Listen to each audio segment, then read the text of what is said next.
पाकिस्तान के सपूत अरशद नदीम ने 50 साल बाद पाकिस्तान के लिए एशियन एथलेटिक चैम्पियनशिप में फिर एक गोल्ड मेडल जीता है और उन्होंने 86.40 मीटर की सबसे बड़ी थ्रो की है। वो पहले ओलंपिक्स चैम्पियन भी थे, वहाँ भी उन्होंने पाकिस्तान के लिए गोल्ड मेडल जीता था। पहला पाकिस्तान का गोल्ड मेडल था वो एथलेटिक्स में, और अब उन्होंने 50 साल बाद एशियन एथलेटिक्स चैम्पियनशिप में भी पाकिस्तान के लिए गोल्ड मेडल जीता है। बहुत अच्छी खबर है।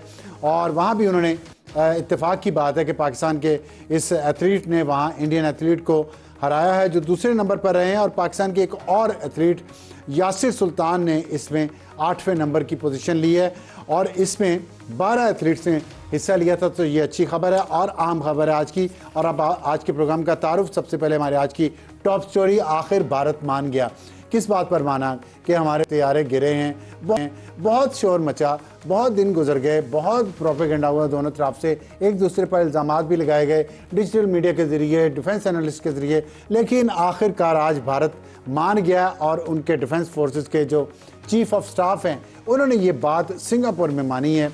उन्होंने बहुत बड़ी इंटरनेशनल न्यूज़ ऑर्गेनाइजेशन रॉयटर्स और ब्लूमबर्ग दोनों को इंटरव्यू में उन्होंने तस्लीम किया है कि हाँ हमारे तैयारे गिरे हैं, लेकिन कहते हैं जितने भी गिरे उससे क्या फ़र्क पड़ता है, असल बात ये क्यों गिरे।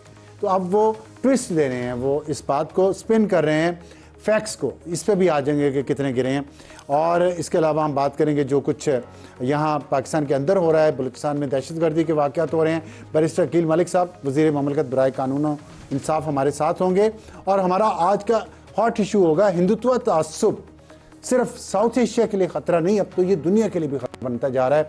जो इस्लामोफोबिया दुनिया में एक फैला हुआ है पाकिस्तान के ख़िलाफ़ और मुसलमान ममालिक के ख़िलाफ़, उनकी तवज्जो इस हिंदुत्व तासुब पे शायद अभी तक नहीं पड़ी, और जिसकी वजह यह है कि वो पूरी दुनिया में दहशतगर्दी के वाक़यात करवा रहा है, स्पॉन्सर कर रहा है, अमेरिका में, कनाडा में, पाकिस्तान में और कई ममालिक में। और इसके बाद पाकिस्तान पर जिस तरह उसने हमला किया और अपनी पॉपुलेशन को जिस तरफ ले जा चुका है, जिस इंतहा पसंदी की तरफ भी भारतीय जनता पार्टी और उनके मोदी साहब, और उसके बाद जो दूसरी उनकी टॉप की लीडरशिप है वो इंडिया की, उन्होंने पूरी आबादी को एक उन्होंने रेडिकलाइज कर दिया है। दूसरे मज़ाहिब के ख़िलाफ़ ना वहाँ पे सिखों के लिए अमन है, ना मुसलमानों के लिए अमन है, ना ही जो कम ज़ात के हिंदू हैं उनके लिए। इस पर हम बात करेंगे कि इससे दुनिया को कैसे निपटना चाहिए। हमें ज्वाइन करेंगे डॉक्टर आदिल नजम जो माहिर हैं बैनुल अक़वामी अमूर के बॉस्टन से, और हमारा आज का एडिटोरियल होगा भारतीय हुकूमत तनकीद की जद में अब भारत के अंदर भी आ रही है, लेकिन वो आवाज़ें कितनी मजबूत हैं और कितनी कमज़ोर, इस पर हम अपने एडिटोरियल में बात करेंगे टॉप स्टोरी से। हमें ज्वाइन किया बैरिस्टर अकील मलिक साहब ने। बैरिस्टर साहब अस्सलाम वालेकुम। जी वालेकुम सलाम अफसार साहब, थैंक यू।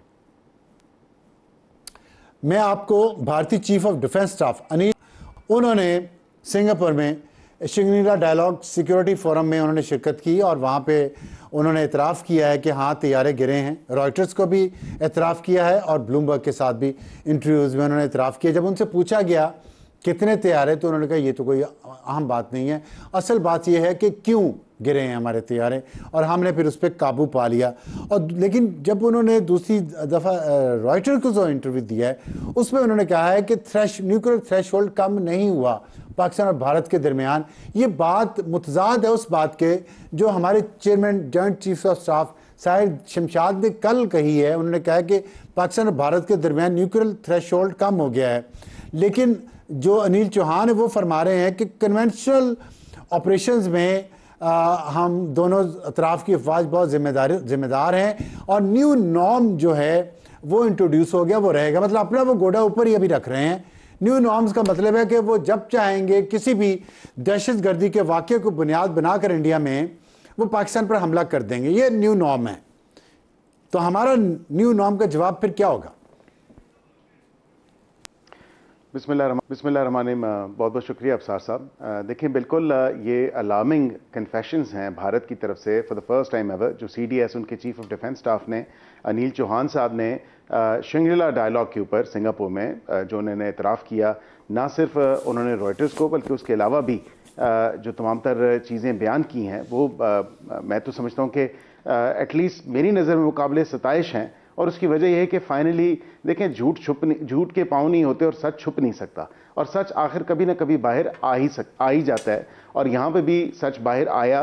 जो पाकिस्तान ने क्लेम किया, बिल्कुल पूरी दुनिया ने उसको माना और भारत मानने से इनकारी था और फाइनली उन्होंने खुद ये इसको एक्सेप्ट कर लिया। लेकिन वो इसकी जो मंतक वो बयान करते हैं वो ये बताते हैं कि ये ना पूछें कि कितने आदमी थे, ये बताएं कि कौन कौन थे या कौन कौन नहीं थे। अब यहाँ पे वो अपनी इंट्रोस्पेक्शन कर रहे हैं, वो इस चीज़ को देख रहे हैं कि उनसे गलतियाँ कहाँ पे हुई। गलतियाँ तो देखें ना, अब उनकी जो डिफेंस है गलतियां तो उसमें हैं, चाहे वो नेवल हो, चाहे एयरफोर्स हो, चाहे उनकी ऑन ग्राउंड आर्मी हो। ये तमाम तर बातें तो आपके सामने हैं कि वो उस कॉम्बैट में, एरियल कॉम्बैट में हमारा मुकाबला नहीं कर सके। हमारा जो स्किल है, जो ट्रेनिंग है, जो हमें अबूर हासिल है हमारी एयरफोर्स को, कि खामियां उनमें भी हैं, खामियां हमारे यहाँ भी जाहिर हुई हैं। हमें अपनी खामियों को ओवरलुक नहीं करना चाहिए। हमारे तो टाइमलाइन पे कोई प्रोजेक्ट मुकम्मल नहीं हो और ये बड़ा मसला, और इंडिया में बड़ी तनकीद हो रही है मोदी हुकूमत पे, ये सारे जो मसाइल वो सामने लेके आ रहे हैं। लेकिन मेरा सवाल आपसे ये था कि वो उनका तो कोई प्रोजेक्ट मुकम्मल नहीं हो रहा।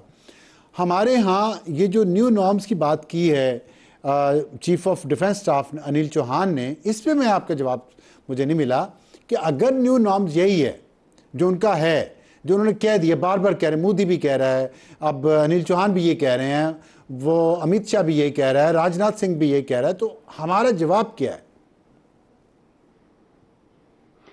देखें अफसार साहब, हमने जवाब तो दिया, हमने बेतहाशा रिस्ट्रेंट का मुजाहरा किया और पूरी दुनिया ने उसको लाके तहसीन भी कहा। उसके अलावा हमने अपने सेल्फ डिफेंस में जो हमारा राइट ऑफ सेल्फ डिफेंस है अंडर इंटरनेशनल लॉ, उसको एक्सरसाइज करते हुए यूएन चार्टर के अंडर जो आर्टिकल 51 है उसको बरूए कार लाते हुए हमने अपना right of self defence exercise किया। और to be very honest with you, मेरी नज़र में जो मैं इसको देखता हूँ, ये नॉच अप था। ये जो क्विड प्रो को प्लस एक जवाब गया है भारत को, उससे भारत के जो है वो आसान खता हो चुके हैं। ना सिर्फ एरियल कॉम्बैट के ऊपर बल्कि ऑन ग्राउंड भी अगर आप देखें, ये जो पूरा एक कन्वेंशनल वॉरफेयर से हट के जो तमाम तर, जिस तरह साइबर वॉरफेयर भी कह लें, दीगर चीज़ें भी कह लें, पाकिस्तान की कैपेसिटी और कैपेबिलिटी जो है वो वाकईतन जो है वो भारत ने और भारतीय लोगों ने, भारत की आर्म फोर्सेस ने वो रिकग्नाइज की है और रियलाइज की है, और उसके साथ साथ पूरी दुनिया ने की है। ये जो आपने सवाल पूछा और आपने कहा कि ये new norm to certain extent, ये अपनी एलिगेशंस के ऊपर, अपने शक के ऊपर, अगर ये पाकिस्तान की सॉवरेनिटी, पाकिस्तान की टेरिटोरियल इंटेग्रिटी या पाकिस्तान के ऊपर किसी भी किस्म का हमला करने की कोशिश करेंगे, तो उसको उस लेवल से एक हाथ आगे जाके जवाब दिया जाएगा। और यही हम पूरी दुनिया को बता रहे हैं, और अभी हमारा जो वफ्द जाएगा वो यही बयान करेगा कि दिस इज नॉट एक्सेप्टेबल। ये जो न्यू नॉर्म एक परपेचुअली तमाम चीजों को भारत चलाना चाह रहा है, और नया आप कह रहे हैं कि to a certain extent world order, जी, नया वर्ल्ड ऑर्डर जो सेट करना चाह रहा है, या जो एक न्यू वेज ऑफ, आप कह रहे हैं, ठीक है जी, वॉरफेयर करना जी।